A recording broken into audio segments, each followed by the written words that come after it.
नमस्कार मैत्रिणींनो, मी Madhuri's cooking and लाईफस्टाईलमध्ये तुमच्या सगळ्यांचं खूप खूप स्वागत करते।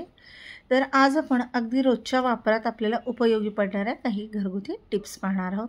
चला तर मग सुरुवात करूया। डाळ जास्त प्रमाणात शिल्लक असेल तर दुसऱ्या दिवशी पराठ्याचं पीठ मळताना त्या डाळीचा उपयोग करा। यामुळे प्रथिनांचं प्रमाण वाढेल आणि पराठे अधिक पौष्टिक होतील आणि अन्नही वाया जाणार नाही। कचोरी बनवताना कधीही लाटण्याने लाटू नका, हाताच्या तळव्यांचा वापर करा। पीठ हळूहळू दाबून तयार करा, त्यामुळे कचोरी योग्य प्रकारे फुगते आणि तळल्यावरही अधिक कुरकुरीत राहते। हाताला किंवा पाटावर वरवंट्याला येणारा मसाल्याचा वास जावा म्हणून त्यावर कच्चा बटाटा किंवा लिंबू चोळा। लिंबू सरबत तयार करताना पाण्यामध्ये फक्त लिंबाचा रस न घालता लिंबाच्या सालीचाही वापर करावा। ही साल किसून घालावी। लिंबाच्या सालीमुळे सरबताची चव अधिक स्वादिष्ट आणि सुगंधी होते। शिवाय लिंबाच्या सालीमध्ये असलेल्या व्हिटॅमिन सी आणि अँटीऑक्सिडंटमुळे सरबत आरोग्यासाठीही अधिक फायदेशीर ठरतं। लिंबू पाणी पिताना जर लिंबाच्या बिया आपल्या तोंडात आल्या तर त्या बिया चावून खा, यामुळे अनेक आजार बरे होतात। सॅलड बनवण्याआधी भाज्या आणि फळं फ्रीजमध्ये ठेवा। अगदी मनासारख्या आकारामध्ये आपल्याला त्या कापता येतील आणि शिवाय सहज कापल्या जातील। केक जास्त स्पंजी आणि सॉफ्ट बनण्यासाठी केकच्या पिठामध्ये लिंबाच्या रसाचे काही थेंब जर टाकले तर केक अधिक सॉफ्ट आणि चवदार होतो। केक बनवताना केकच्या मिश्रणामध्ये थंड दूध न घालता नेहमी कोमट दुधाचा वापर करावा। बटाटे उकडल्यावर राहिलेलं पाणी फेकून देऊ नका, त्यामध्ये लिंबाचा रस घालून मिक्स करा। पाण्याचा वापर करून केस धुवा, तुमचे केस एकदम स्वच्छ आणि चमकदार बनतील। कच्चे बटाटे नेहमी हवेशीर जागेवर साठवले पाहिजेत। प्लास्टिकच्या पिशवीमध्ये बटाटे ठेवू नये। या व्यतिरिक्त फ्रीजमध्ये देखील बटाटे ठेवणं चुकीचं आहे। बटाटा आणि कांदा दोन्ही सोबत ठेवू नये, नाहीतर ते लवकर खराब होतात। ड्रायफ्रूट्स कापायचे असतील तर ते आधी 1 तास फ्रीजमध्ये ठेवावे, नंतर त्यांना गरम पाण्यामध्ये बुडवलेल्या सुरीने कापावे, लवकर कापले जातात। दररोज गाजर, आवळा, बीट याचा रस पिल्यामुळे नजर तेज होते, तसंच त्वचेवर देखील निखार येतो। आलं लसणाची पेस्ट तयार करताना नेहमी लसूण जास्त आणि आलं थोडं वापरावं। पुरीसाठी पीठ मळताना त्यामध्ये थोडंसं दूध व बेसन मिसळा, यामुळे पुऱ्या छान खुसखुशीत बनतील।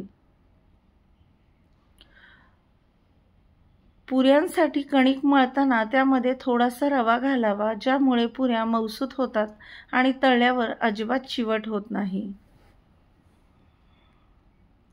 पुरी अधिक कुरकुरीत करण्यासाठी जेव्हा तुम्ही पीठ मळता तेव्हा त्यामध्ये थोडंसं तांदळाचं पीठ मिसळा। तांदळाच्या पिठामुळे पुरीला छान कुरकुरीतपणा येतो।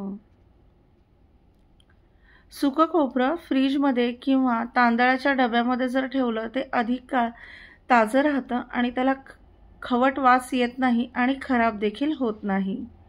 कडधान्य चांगलं टिकवण्यासाठी त्यांना सुरुवातीला चांगल्या प्रकारे स्वच्छ करा, नंतर त्यावर हलक्या हाताने प्रमाणामध्ये तेल लावून कडक उन्हामध्ये सुकवून ठेवा। कडधान्य खूप दिवस टिकतात। सुकामेवा जास्त काळ टिकण्यासाठी त्याला थोडंसं रोस्ट करा आणि नंतर बरणीत भरून ठेवा। यामुळे सुक्या मेव्यातील ओलावा म्हणजेच मॉइश्चर निघून जातं आणि ते अधिक काळ फ्रेश राहतात। पोळ्यांची कणिक, थालीपीठाचं भिजवलेलं पीठ किंवा ठेपल्याचं पीठ मळताना तुम्ही त्यामध्ये जर उरलेलं ताक मिसळू शकता, त्यामुळे पोळ्या आणि पराठे खूप मऊ होतात। साखरेच्या डब्यामध्ये लवंग जर टाकली तर त्याला अजिबात मुंग्या होत नाही। लवंगाचा सुगंध मुंग्यांना दूर ठेवण्यास मदत करतो। हिरव्या पालेभाज्या लोखंडी कढईमध्ये शिजवा, यामुळे त्यामध्ये असलेलं लोहाचं म्हणजे आयर्नचं प्रमाण वाढतं। शेवया, पास्ता, नूडल्स शिजवत असाल तर ते चिकटत असेल तर शिजवण्याच्या पाण्यामध्ये काही ड्रॉप्स तेलाचे घालायचे, त्यामुळे शेवया किंवा पास्ता वेगळं होतं, चिकट अजिबात होत नाही। शिजल्यानंतर लगेच गरम पाण्यातून काढून थंड पाण्याने व्यवस्थित धुवून घ्यायचं। कोणतेही कंटेनर किंवा डबे जर रिकामे झाले तर ते लगेच स्वच्छ करून ठेवा। यासाठी दर महिन्याच्या किंवा आठवड्याच्या साफसफाईची वाट अजिबात पाहू नका। यामुळे तुमचं स्वयंपाकघर नेहमीच चमकत राहील आणि तुम्हाला एकाच वेळी खूप काम करावं लागणार नाही। शिळ्या चपातीचं सेवन नियमित केल्याने शरीरातील अतिरिक्त उष्णता कमी होते आणि रक्तदाब नियंत्रित राहण्यास मदत होते। जर तुम्ही जेवणामध्ये लसूण घालूनही त्याचा खमंग वास येत नसेल तर लसूण फक्त तुकडे करून घालायचा, तो कुटून किंवा किसून घालायचा। लसूण कुटल्यामुळे किंवा किसल्यामुळे त्यातील रस आणि सुगंध अधिक चांगल्या प्रकारे जेवणामध्ये मिसळतो। यामुळे लसणाचा खमंग वास आणि जेवणामध्ये उठून दिसते। कोबीचं मंचुरियन बनवताना मैद्यामध्ये मैद्याच्या निम्म्यापट कॉर्नफ्लॉवर जर घातलं तर मंचुरियन छान टेस्टी आणि कुरकुरीत होतं।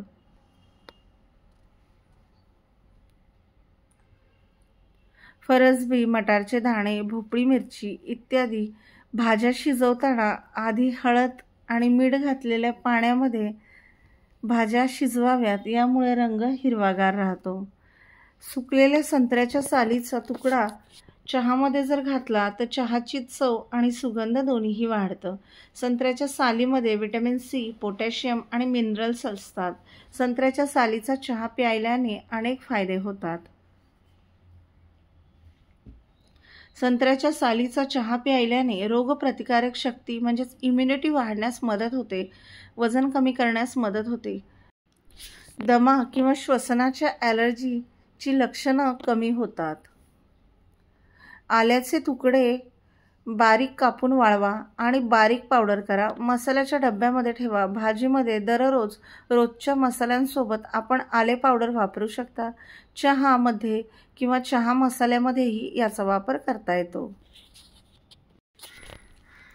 आल्यामध्ये वेदना कमी करण्यासाठी एक प्रभावी नैसर्गिक दाहक विरोधी गुणधर्म असतात, जे डोक्याच्या वेदना कमी करण्यात देखील मदत करतात। म्हणून डोकेदुखी जर होत असेल तर आल्याचा चहा प्यावा। भाजी बनवताना टोमॅटो उपलब्ध नसल्यास टोमॅटो केचप घाला किंवा ताज्या दह्यामध्ये चिमूटभर पिठी साखर आणि 1 थेंब लाल रंग घाला। टोमॅटोला पर्यायी पल्प तयार होईल। रोज वापरात येणाऱ्या ह्या टिप्स तुम्हाला कशा वाटल्या कमेंट करून सांगा। आवडत असेल तर चॅनलला लाईक, शेअर आणि सबस्क्राईब नक्की करा। भेटूया अशाच एका माझ्या नवीन व्हिडिओमध्ये। तोपर्यंत व्हिडिओ शेवटपर्यंत बघितल्याबद्दल तुम्हाला खूप खूप धन्यवाद।